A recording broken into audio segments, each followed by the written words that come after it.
ভিডিওটি শুরু করার আগে প্রথমে আমরা আমাদের গ্যালারিতে চলে যাব। গ্যালারিতে চলে যাওয়ার পর এখান থেকে আপনি দেখতেই পাচ্ছেন খুবই চমৎকার একটি ফটো কিন্তু আমি এখান থেকে শো করেছি এবং ফটোটির একটি বিশেষ পরিবর্তন হচ্ছে প্রত্যেকটি ফটোর ব্যাকগ্রাউন্ড কিন্তু পরিবর্তন করা হয়েছে এবং এমন চমৎকারভাবে পরিবর্তন করা হয়েছে আপনি কখনো ধরতেও পারবেন না যে এটা এডিট করা হয়েছে, মনে হবে যে এটা একটি ন্যাচারাল ফটো। তো আপনিও যদি চান তাহলে এরকম করে কিন্তু এক টাচ করে আপনি আপনার ফটোর ব্যাকগ্রাউন্ডকে পরিবর্তন করতে পারবেন, তাও আবার এআই এর মাধ্যমে। তো চলুন এই কাজ থেকে কিভাবে করবেন দেখাই দিচ্ছি।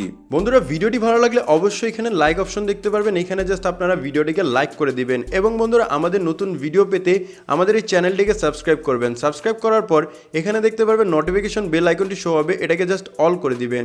অল করে দেওয়ার পর নিচে দেখতে পারবেন কমেন্ট, এখানে জাস্ট আপনারা নাইস লিখে কমেন্ট করে দিবেন।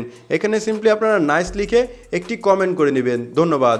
এক টাচ করে ছবির ব্যাকগ্রাউন্ডকে পরিবর্তন করার জন্য আপনাদের একটি অ্যাপ্লিকেশন প্রয়োজন পড়বে। অ্যাপটি আপনি গুগল প্লে স্টোরে পেয়ে যাবেন। অ্যাপটিকে কিভাবে আপনি ডাউনলোড করবেন একটু পরে আমি আপনাদের দেখাই দেব। তো শুরুতেই আমরা কি করব, অ্যাপ্লিকেশনটিকে ওপেন করব। ওপেন করার পরে এখান থেকে আমরা পেয়ে যাব এডিট ফটো। আমরা এই এডিট ফটোর উপর ক্লিক করে নিব। এডিট ফটোর উপর ক্লিক করলে আপনাদের সামনে এরকম একটি ইন্টারফেস চলে আসবে। আপনারা এখান থেকে কি করবেন, যে কোনো একটি নরমাল ফটোকে সিলেক্ট করে নেবেন। ধরুন আমি জাস্ট এই ফটোটিকে সিলেক্ট করে দিলাম। এই ফটোটিকে সিলেক্ট করলে আপনাদের সামনে এরকম একটি অ্যাড আসবে। আপনারা অবশ্যই অ্যাডটিকে কেটে দিবেন। এখান থেকে আপনারা অ্যাডটিকে কেটে দিবেন। অ্যাডটিকে কেটে দেওয়ার পর একটু নিচের দিকে আসবেন, দেন এখান থেকে আপনি পেয়ে যাবেন এআই ব্যাকগ্রাউন্ড নামের একটি অপশন। আপনারা জাস্ট এআই ব্যাকগ্রাউন্ডের উপর ক্লিক করে নেবেন। এআই ব্যাকগ্রাউন্ডের উপর যখনই ক্লিক করবেন দেখতে পারবেন আপনাদের ফোনের ব্যাকগ্রাউন্ড কিন্তু অটোমেটিকলি এখান থেকে পরিবর্তন হয়ে যাবে। তাছাড়া এখান থেকে আপনি নিচে ফিল্টার দেখতে পারবেন, এখানে অসংখ্য ফিল্টার দেখতে পারবেন। আপনি কিন্তু এই ফিল্টার গুলোর উপর ক্লিক করে আপনি আপনার ফটোর ব্যাকগ্রাউন্ডকে চমৎকার পরিবর্তন করতে পারবেন। দেখুন এখানে জাস্ট আমি ক্লিক করলাম এবং আমার ছবির সাথে অ্যাডজাস্ট করে কিন্তু এখানে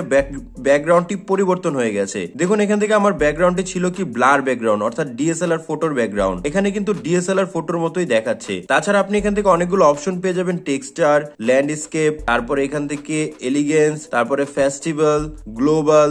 আপনি অসংখ্য অপশন কিন্তু এখান থেকে পেয়ে যাবেন এবং অসংখ্য অপশন কিন্তু আপনি আপনার ফটোর সাহায্যে ব্যবহার করতে পারবেন। এই অ্যাপ্লিকেশনের একটি বিশেষ ফিচার আছে, আমি আপনাদের দেখাচ্ছি। দেখুন এখান থেকে কিন্তু খুবই চমৎকার ভাবে এটাও পরিবর্তন হয়ে গেল। তো এই অ্যাপ্লিকেশনের বিশেষ ফিচারটা কি, আপনি যদি কাস্টমসে ক্লিক করেন তাহলে এখানে আপনি যা লিখবেন, আপনার ফটো কিন্তু ঠিক সেরকম পরিবর্তন হবে। তো আমি এখান থেকে জাস্ট ডিপ সি লিখে দিলাম। ডিপ সি লিখে দেওয়ার পর আমি নেক্সট অপশনে ক্লিক করে নিব। নেক্সট অপশনে ক্লিক করার সাথে সাথে দেখতে পারবেন খুবই চমৎকার ভাবে এখানে সমুদ্রের যে বিষয়টি আছে সেটা কিন্তু এখান থেকে দেখাচ্ছে। তো এভাবে করেই আপনি কাস্টমসে ক্লিক করে আপনি আপনার নিজের মতো করে ফটোর ব্যাকগ্রাউন্ডকে পরিবর্তন করতে পারবেন। এখন কথা হচ্ছে এই ফটোটিকে আপনি কিভাবে সেভ করবেন। সেভ করার জন্য জাস্ট টিক মার্কে ক্লিক করুন। এটা কিন্তু জাস্ট এখানে সেভ অপশন চলে আসবে, আপনি জাস্ট সেভে ক্লিক করে নেবেন। সেভে ক্লিক করলে এই ফটোটি কিন্তু এখন আপনি আপনার গ্যালারি থেকে দেখতে পারবেন। তো চলুন এই চমৎকার অ্যাপ্লিকেশনটির নাম কি, কোথা থেকে ডাউনলোড করতে হয় দেখে নিই। প্রথমত আপনাদের এই অ্যাপ্লিকেশনটিকে ডাউনলোড করার জন্য চলে যেতে হবে প্লে স্টোরে। প্লে স্টোরে চলে যাওয়ার পর সার্চ অপশনে ক্লিক করে সার্চ করবেন ফটোলিপ। ফটোলিপ লিখে সার্চ করলে আপনি ফার্স্ট যে অ্যাপ্লিকেশনটি দেখতে পাচ্ছেন এই অ্যাপসটিকে জাস্ট একবার ডাউনলোড করে ইনস্টল করে নেবেন। তো সম্পূর্ণ ভিডিওটি আপনাদের কাছে কেমন লেগেছে অবশ্যই কমেন্ট করে জানাবেন এবং